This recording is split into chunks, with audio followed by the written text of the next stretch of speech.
Hi, folks. I was just thinking about something a few minutes ago when I was sitting here eating my lunch. I was thinking about the disciples and how they ate with the Lord and how they remember that meal with the Lord for years to come and how we remember that meal with the Lord as well. And I'm not talking about the Last Supper. I'm not talking about the Lord's Supper. I'm talking about the Lord's breakfast, which comes at the tail end of the Gospel of John. You know, it says that some of the disciples went out to go fishing, and they fished, and they didn't catch anything all night. And just as the first slivers of daylight began to appear over the horizon, there was a man on the shore that called out to them and said, "Have you caught any fish?" And they said, "No." And so the man on the shore said, "Cast your net on the right side, and you will catch some." And so the disciples cast their net on the right side, and when they began to pull in at the nets, it was full of so many fish they couldn't even haul it in. And I can imagine their reaction to all of this was something like this. "Wow, this is a miracle. It's kind of like that time when..." And then the light bulb goes on. This had happened before, and it was with Jesus when he told them to cast their net into the water, and they had that miraculous catch of fish. And John realizes who it is that's standing on the shore. And he says, "Hey, that's Jesus on the shore." And when Peter hears it, he reacts completely different than he did the first time when they had the miraculous catch. The first time he said, "Go away from me, for I am a sinful man," when he fell before the feet of Jesus. But now he jumps under the water and swims toward Jesus. He can't get to him fast enough. That was the first deja vu moment, that miraculous catch.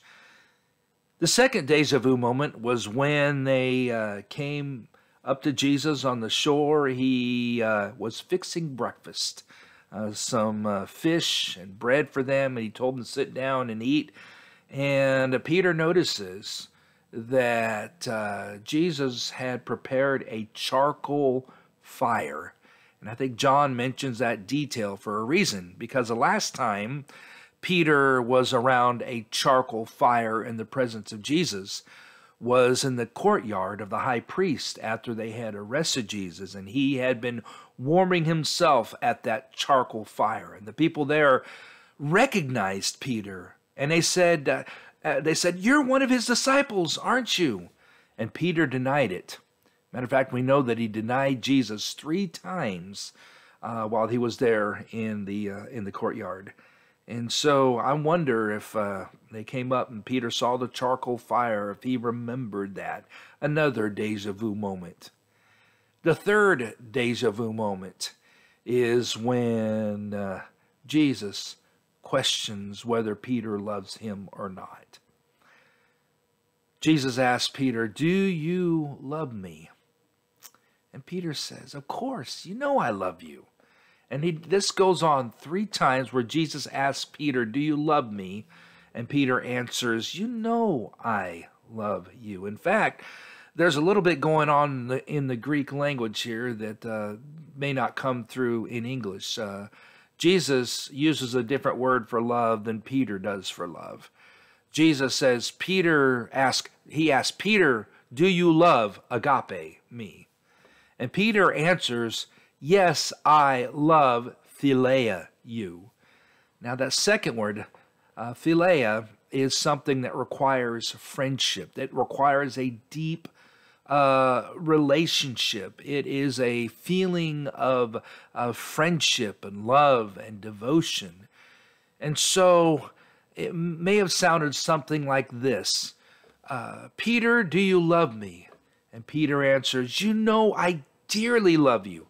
He's trying to tell Jesus, "I love you like a brother."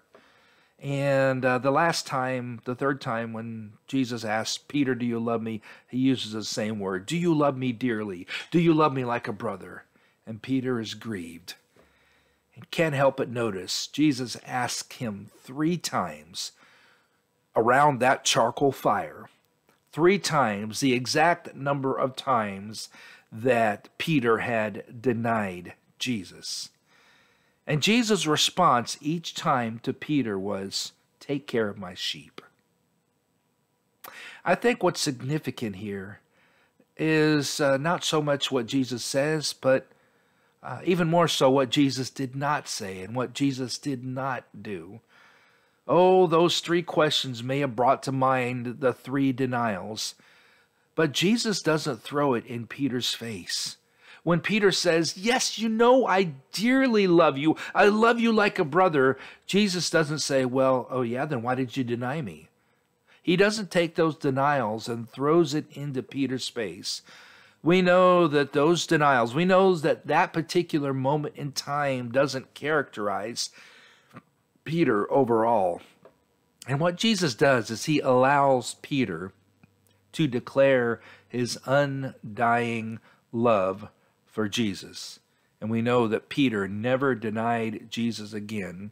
We know that Peter left this world in a similar way that Jesus did, because Peter himself eventually was crucified because of his devotion to Christ. Three deja vu moments, at least three deja vu moments in the story. And I asked myself the question, why these deja vu moments? I think they're there by design. It's almost as if to say, we've been here before. We've done this before. In the past, you may not have done so well. You may have felt like a failure, but we're doing this again. You have another chance. And rather than focusing on the failures of the past, let's focus on the faithfulness of the future. And that's what Jesus allows Peter to do. That's the type of God that we serve. And so no matter how dark the night was, we know the joy comes in the morning. Weeping may last for the night. And Peter did weep after he denied Jesus 3 times. He wept bitterly. But we know that joy comes in the morning.